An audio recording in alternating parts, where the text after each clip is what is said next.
안녕하세요. 거북이의 별책부록의 거북이입니다. 우리는 아침에 눈을 뜨자마자 하는 작은 행동들이 오늘 하루를 결정하고 인생을 바꾼다는 것을 잘 알고 있어요. 그렇다면 여러분은 눈 뜨자마자 아침 1분을 어떻게 보내고 계시나요? 오늘은 무의식이 나를 지배하는 아침 1분, 하루 통째가 바뀌는 아주 사소한 루틴 몇 가지를 류한빈 저자의 아침 1분 아주 사소한 습관 하나와 함께 살펴볼게요.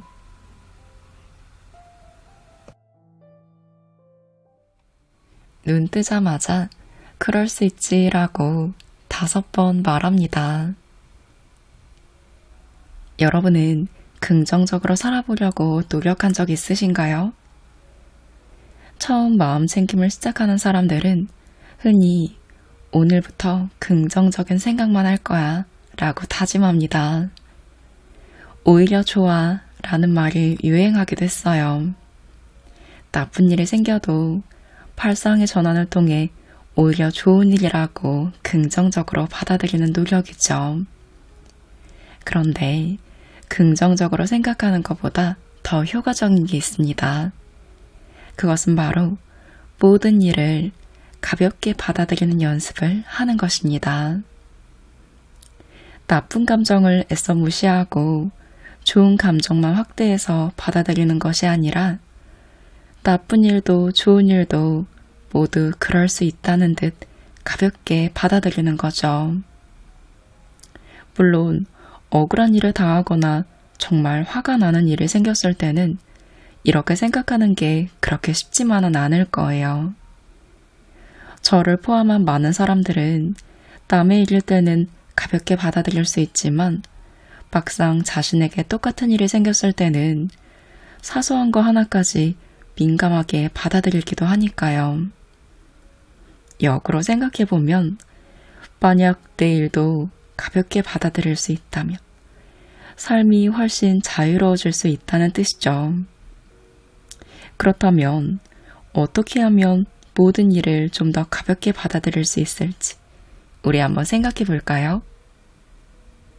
제가 생각하는 긍정적으로 생각하기와 가볍게 생각하기의 차이점은 이렇습니다.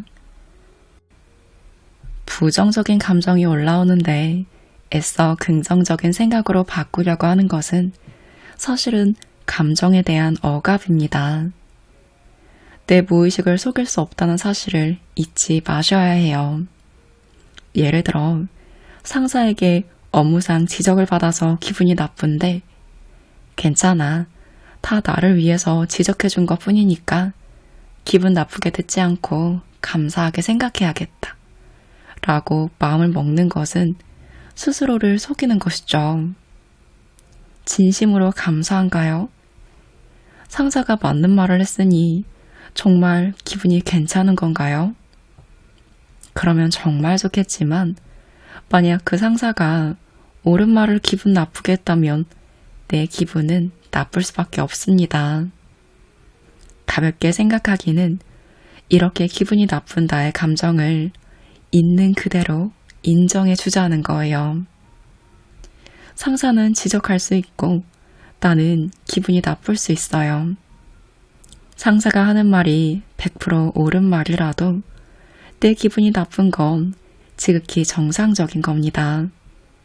이럴 때 필요한 마법의 주문이 바로 그럴 수 있지입니다.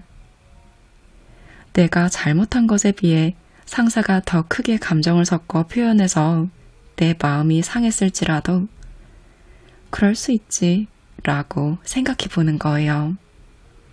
그리고 꾸지람을 듣고 기분이 나쁜 나에게도 똑같이 그럴 수 있지를 적용합니다. 일을 제대로 못한 건 내 잘못이지만 혼자서 기분이 나쁜 건 사실이니까요. 모두 그냥 그럴 수 있는 일이지 별난 일이 아닙니다. 눈치 주는 상사도 그로 인해 좌절감이 드는 나도 정상입니다. 저는 처음 차를 샀을 때 자주 사고를 내곤 했어요. 다행히 다친 사람은 없었지만 주로 주차할 때 주변을 긁거나 다른 차를 긁는 사건들이 많았습니다. 보험 처리를 한다고 해도 자기 부담금이 발생했는데 그때 저에게는 그 비용 50만 원 정도도 손이 벌벌 떨릴 정도로 큰 돈이었어요.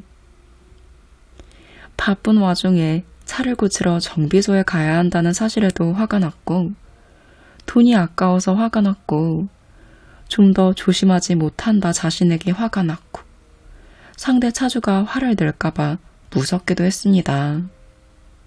이렇게 하루 종일 분하고 억울해하다가 다른 일에 집중이 잘 되지 않을 지경이 되면 마음속에 있는 화의 불씨를 꺼야 한다는 생각이 듭니다. 그래서 이때부터 감정을 억압하려고 노력해요. 더 큰 사고가 나지 않은 게 어디야? 그래도 주행 중에 사고가 나는 것보단 낫지. 사람을 치지 않은 게 어디야? 이만하면 됐어. 참 다행이야. 라는 식으로 억지 긍정을 시도해 봅니다.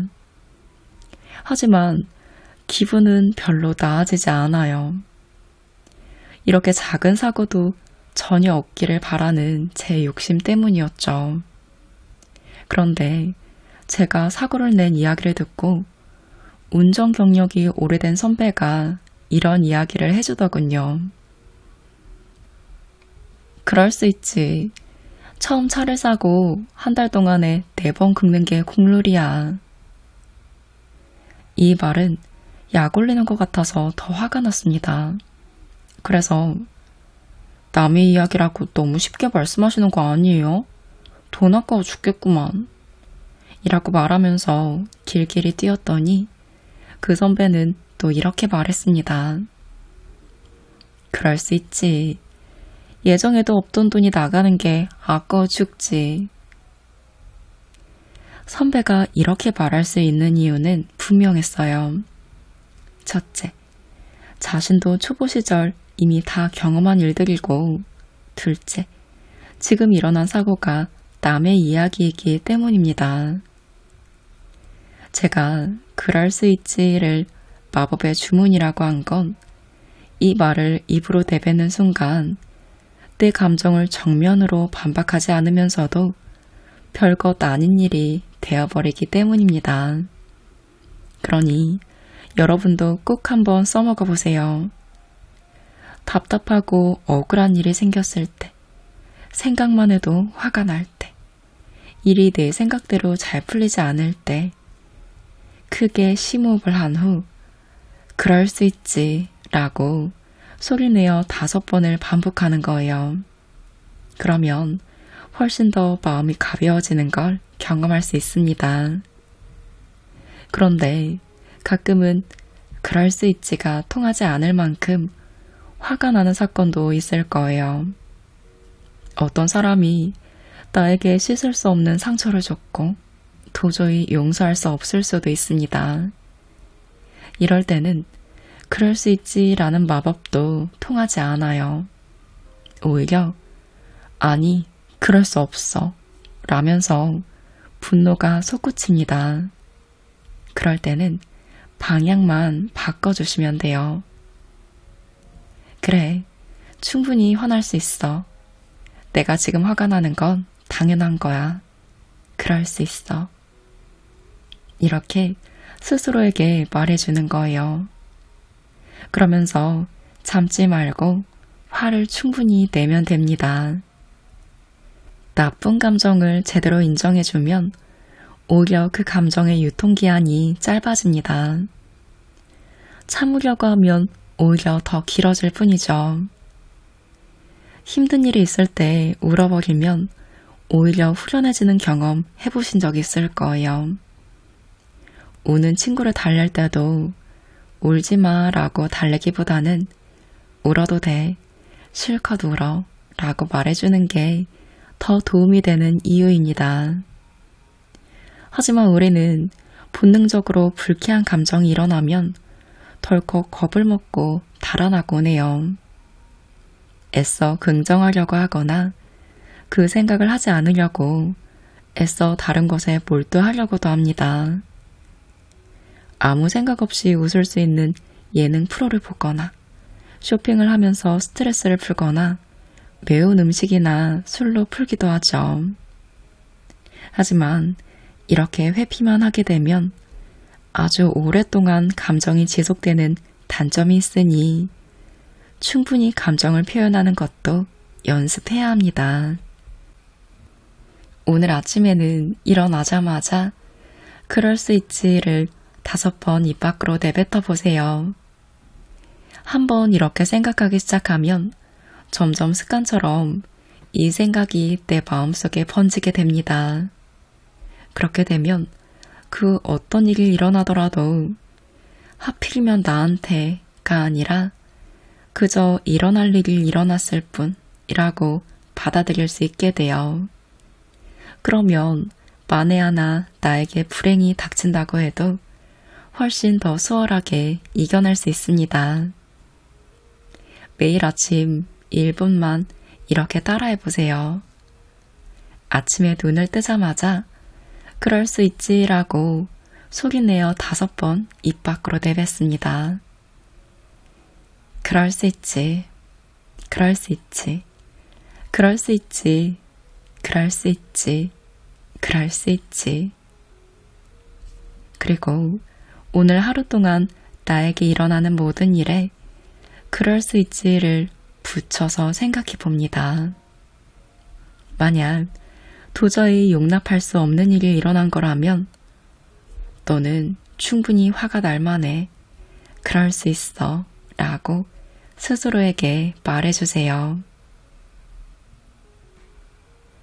돈에 구애받지 않고 살 수 있다면 여러분은 어떤 일을 하며 살고 싶으신가요? 저는 이 질문을 참 좋아해요. 몇 년 전 친구가 저에게 했던 질문인데 요즘도 새로운 사람을 만나면 이 질문을 꼭 해봅니다.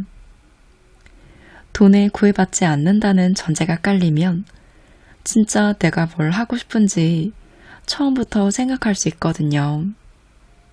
저는 이 질문에 늘 고민 없이 이렇게 대답했어요.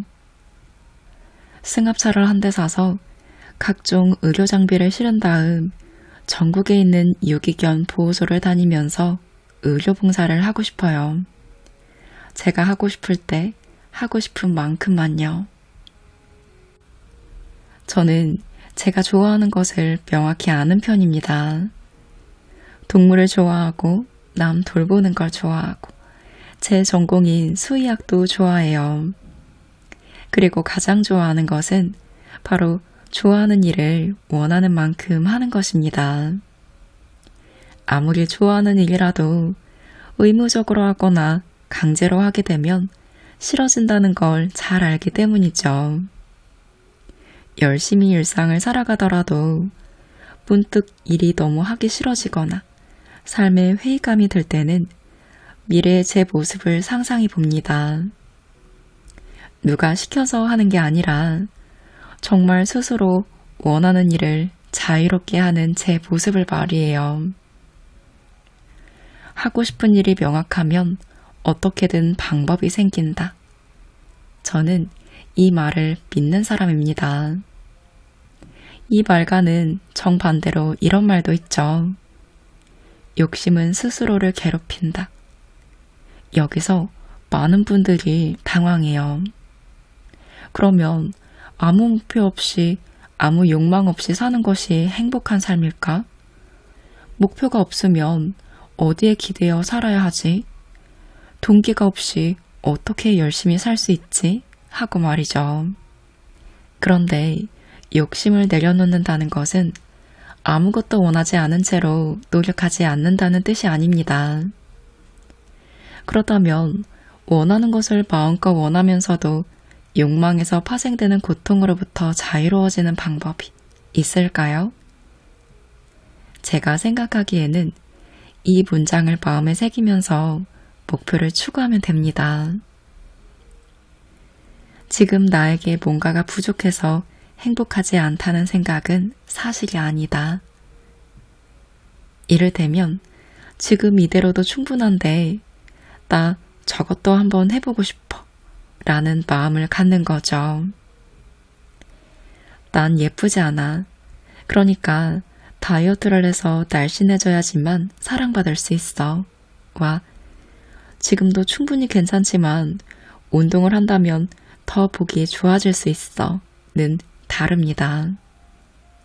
친구들에게도 이런 화법을 자주 써요. 나 살쪘어. 살 빼야 돼. 라고 말하는 친구에게 와, 지금도 예쁜데 살까지 빼면 장난 아니겠다 하는 식으로요. 살을 빼서 더 예뻐지고 싶다는 욕망을 부정하지도 않고 현재 상태를 지나치게 평가절하하지도 않고 바꾸고 싶은 미래도 집착하지도 않는 화법입니다. 우리가 욕망을 추구하면서 고통스러운 것은 이게 없어서 불행하고 이걸 가지면 행복해질 것이다 라는 잘못된 믿음 때문이에요. 뭔가를 더 가져야만 행복해질 거라는 생각은 출발부터 위태롭습니다. 이렇게 생각하면 설사 그 뭔가를 손에 쥔다고 해도 행복이 찾아오지 않을 확률이 높습니다. 막상 그것을 가진 이후에는 점점 권태에 빠지기 마련이니까요. 그렇게 되면 습관처럼 또 다른 성취를 욕망합니다. 이렇게 계속해서 욕망, 성취, 권태, 새로운 욕망. 이것이 쳇바퀴처럼 반복되는 삶에 갇힐 수밖에 없는 것이죠. 주변을 살펴보면 자기 자신을 평가절하해서 거기서 우러나오는 고통을 추진력 삼아 안간힘 쓰는 사람들이 슬프게도 정말 많습니다. 나는 못났어. 얼굴도 못생겼고 부모님도 가난해. 이대로 있다가는 절대 사랑받을 수 없을 거야. 돈을 많이 벌어야만 그나마 사람 노릇을 할 수 있어. 라고 스스로를 비하하는 식이죠. 이렇게 스스로를 채찍질하면 고통스럽습니다. 자신을 편안하게 해주는데 익숙하지 않고 늘 고통스러워야 열심히 노력하는 증거라고 여겨요. 물론 이렇게 해서 원하는 것을 얻은 후 영원히 행복해진다면 다행이지만 그렇지 않다는 것이 문제입니다. 얼마 후 또 다른 채찍질을 하게 되는 굴레에 빠져 있으니까요. 그러니 만약 욕망하는 걸 갖지 못해 괴롭다면 일단 멈춰보세요. 그리고 지금 이대로도 충분해 라는 말을 되뇌어 보세요. 이걸 인정하면 훨씬 더 가뿐한 마음으로 새로운 일에 도전할 수 있습니다. 오늘은 결핍에서 비롯된 욕망이 아닌 진짜 나의 욕망을 알 수 있게 스스로에게 질문해 보세요. 돈에 구애받지 않는다면 넌 뭘 하고 싶니? 라고요. 그리고 진짜 하고 싶은 걸 찾았다면 이렇게 말해보는 거예요. 지금 이대로도 충분하지만 만약 돈에 구애받지 않는다면 그 일에 한번 도전해보고 싶어 라고요. 이렇게만 생각해도 이미 충만한 느낌이 들 거예요. 이미 나 스스로가 충만한 느낌이 들면 어떤 상황에서도 절박해지지 않습니다. 그리고 그 질문에 대한 답을 찾았다면 그 일을 하는 나 자신에게 응원의 메시지를 보내면서 하루를 시작해 보세요. 중요하다고 생각했던 일을 상상 속 계곡물에 내려놓습니다. 여러분, 갓생이란 말 들어보셨나요? 요즘 2030 세대 사이에서 유행처럼 돌고 있는 말인데요. 갓 플러스 인생의 합성어예요. 의역하자면 열심히 사는 삶, 최선을 다하는 삶이라는 뜻입니다. 아침 일찍 일어나서 독서나 공부를 하고 경제적 자유를 위해 재테크 공부도 정말 열심히 합니다. 무지출 챌린지를 하기 위해 허리띠를 잔뜩 졸라매고 극단적으로 돈을 모으기도 하죠. 1분 1초도 낭비하지 않고 달립니다. 왜냐? 잘 살기 위해서. 돈을 많이 모으기 위해서요. 돈을 벌고 모으기 위한 계획은 아주 구체적입니다. 투자 포트폴리오를 줄줄 읊고, 현재 가장 금리가 좋은 예금 상품도 1금융권부터 저축은행까지 꿰고 있습니다. 투자 유튜브 채널을 보고 책을 읽으면서 공부도 하죠. 그런데 이렇게 돈을 모으고 불리는 목적을 잘 알고 있는 사람은 몇이나 될까요? 열심히 살아서 뭐 할 건데? 돈 벌어서 나중에 뭐 할 건데? 라고 물어보면 답을 흐리는 경우가 많습니다. 빨리 은퇴해서 사랑하는 사람과 더 많은 시간을 보내고 함께 여행도 다니고 직장 스트레스 없이 여유롭게 살고 싶다고 답하는 사람이 가장 많습니다. 그런데 가장 중요한 건 정작 지금 시간이 나도 잘 하지 않는다는 사실입니다. 저는 지금 나중이 아니라 지금 이 순간 행복해지는 방법에 대해 이야기하고 있어요. 왜 그렇게 행복에 대해 고민하게 되었냐고요? 물론 저 역시 불행하다고 느꼈기 때문입니다. 만약 삶이 만족스러웠다면 이런 고민은 하지 않았겠죠. 하지만 저의 하루하루는 고통스러웠기 때문에 행복해지기 위해 안간힘을 쓰며 살았습니다. 모두가 그렇듯이 저 역시 성취해서 행복을 찾으려고 했어요. 뭔가를 이뤄야 했기 때문에 해야 할 일들이 점점 쌓여갔고 그와 더불어 중요한 것들도 늘어갔습니다. 시간을 분 단위로 쪼개 써야 했고 만족할 만한 결과를 내지 못한 날에는 자책하기도 했죠. 그렇게 1분 1초의 여유도 없이 빡빡한 일정으로 살다가 번아웃이 찾아와 정신과를 찾아갔을 때 의사 선생님께 이렇게 흡수했습니다. 선생님, 지금 제 상태가 너무 무기력해서 해야 할 일을 다 못하니까 너무 화가 나요. 생산성이 너무 떨어지는데 이것 좀 어떻게 해주세요. 이런 제 말에 선생님은 너무나 편안한 목소리로 이렇게 말하더군요. 생산성이 좀 떨어지면 어때요?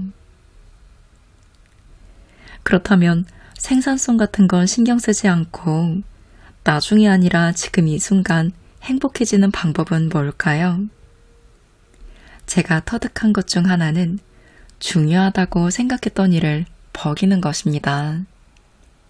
하지 않으면 안 되는 일, 계획대로 하지 않으면 큰일 난다고 생각했던 것들, 이런 것들을 하나씩 둘씩 버려도 내 인생이 망가지지 않는다는 걸, 오히려 이상하게 점점 일상이 여유로워진다는 걸 알게 되었기 때문이죠. 중요하다고 생각하는 일이 점점 늘어나는 이유는 분명합니다. 뭔가 부족한 상태를 견디지 못하기 때문이죠. 특히 남들이 다 갖고 있는 걸 내가 갖지 못했을 때 우리는 최선을 다해 가지려고 노력합니다. 적어도 남들만큼은 해야 하니까요. 이것이 바로 성장 중독, 성취 중독된 우리의 모습입니다. 한순간도 가만히 있지 못하고 모든 시간을 생산성을 채우고 있다면 이미 중독된 상태라고 볼 수 있죠. 만약 이런 상태라면 우선 내가 결핍감을 느끼고 있다는 걸 인지부터 해야 합니다. 뭔가가 부족하다고 느낄 때 그 자체에 집중하는 게 아니라 그것이 부족하다고 느끼는 나 자신에게 집중해 보는 거예요. 예를 들어 볼게요. 입을 옷이 없어, 신을 신발이 없어 를 나는 물건이 부족하다고 느끼는 사람이구나. 시간이 너무 없어 를 나는 더 많은 일을 해야 한다고 느끼고 있구나. 돈이 없어 를 나는 돈이 항상 부족하다고 느끼는구나. 내 외모가 마음에 안 들어를 나는 외모가 부족하다고 느끼는구나. 사람들이 왜 나한테 관심이 없지?를 나는 관심을 바라는 사람이구나. 남들은 나보다 훨씬 더 잘 사는 것 같아.를 나는 남들과 나를 비교하고 있구나. 이렇게 뭔가 결핍을 느낄 때마다 아, 나는 이게 부족하다고 느끼는 사람이구나 하고 인식할 수 있다면 성공입니다. 인식했다는 것은 자기 객관화가 가능하다는 뜻이고 자기를 바꿀 수 있다는 뜻이니까요. 이렇게 인식을 했다면 그 생각을 살포시 내려놓으면 됩니다. 단, 여기서 내려놓는 것과 억압하는 것을 구별하셔야 해요. 예를 들어 어떤 물건을 사고 싶을 때 나에게 물건에 대한 결핍감이 있었네. 이렇게 결핍감에 눌리면 안 돼. 저 물건은 사면 절대 안 돼. 라고 생각하는 것은 내려놓는 것이 아니라 억압하는 게 됩니다. 만약 억압하는 마음이 든다면 일단 인식하는 시간을 길게 가지세요. 아, 나는 물건이 부족하다고 느끼는 사람이구나. 나는 더 많이 갖는 것을 중요하게 생각하는구나. 공허한 마음을 물건으로 채우려고 하는구나. 이렇게 생각하면서 그 생각을 조용히 흘려보내는 거예요. 흘려보냈다는 것은 꽉 쥐고 있던 손에 점점 힘을 빼서 풀어준다는 뜻입니다. 억압하는 것과는 전혀 다른 의미죠. 무거운 짐을 손에 쥐고 있다가 땅에 내려놓으면 어떤가요? 아주 편안해지겠죠. 바로 그 느낌을 말하는 거예요. 이 느낌을 스스로 터득하게 되면 물건이 부족해서 버티는 일이 사라집니다. 있으면 있는 대로, 부족하면 부족한 대로 그 상태를 받아들이면서 크게 개의치 않게 되는 거죠. 저는 물을 좋아해서 여름날 산속 깊은 계곡물을 상상해요. 콸콸 흘러가는 시원한 계곡물에 제가 중요하다고 생각했던 일을 살짝 내려놓는 거예요. 그러면 내가 버린 것이 그 계곡물에 휩쓸려 멀리 흘러 내려갑니다. 이런 상상을 짧게 하는 것만으로도 훨씬 더 가벼운 마음으로 하루를 시작할 수 있습니다. 내 마음이 무거워지는 일이나 성취를 위해 중요하다고 생각했던 일 중 하나를 떠올리세요. 그게 뭐든 사실은 내가 생각하는 것보다 훨씬 덜 중요하다라고 입 밖으로 소리내어 말해보는 거예요. 그 일을 꺼내서 내려놓습니다. 방법은 간단해요. 머릿속으로 흐르는 계곡물을 상상하면서 그 물살에 내가 손에 꼭 쥐고 있던 중요한 일을 흘려 보내면 됩니다. 내가 버린 것이 계곡물에 휩쓸려서 시원하게 내려가는 것을 지켜봅니다. 오늘 다룬 사소한 습관들을 정리해보자면 하나, 눈 뜨자마자 그럴 수 있지 라고 5번 말하기. 둘, 돈을 구애받지 않는다면 뭘 하고 싶은지 스스로에게 물어보기. 셋, 중요하다고 생각하는 꽉 쥐고 있는 일을 상상 속 계곡물에 내려놓기입니다. 오늘은 류한빈 저자의 아침 1분 아주 사소한 습관 하나와 함께 했습니다. 책에는 지금 당장 따라해볼 수 있는 1분 루틴이 30가지가 수록되어 있는데요. 정말 사소하고 작은 일일 수 있지만 이 작은 차이가 나비 효과가 되어 인생을 바꿀 수 있다는 것 이미 여러분은 알고 계실 거예요. 우리가 항상 아침에 해왔던 확언들 있잖아요. 이것이 어느샌가 마음을 와닿지 않고 흐지부지해졌다면 이 책을 참고해 딱 끌리는 아침 습관을 하나씩 실천해 보시는 것도 참 좋을 거란 생각이 듭니다. 사실 이 책의 컨셉은 아침이지만 굳이 아침을 붙이지 않더라도 일상에서 나에게 빛나는 다이아몬드를 찾기 위해, 즉 빛나는 나의 인생을 살기 위해 실천해 볼 수 있는 습관들이 저자의 경험과 함께 정리되어 있어서 가볍고 유용하게 잘 읽어볼 수 있었습니다. 오늘도 여러분이 기대되고 에너지 가득 넘치는 하루를 시작하시길 응원하는 마음으로 영상 마무리합니다.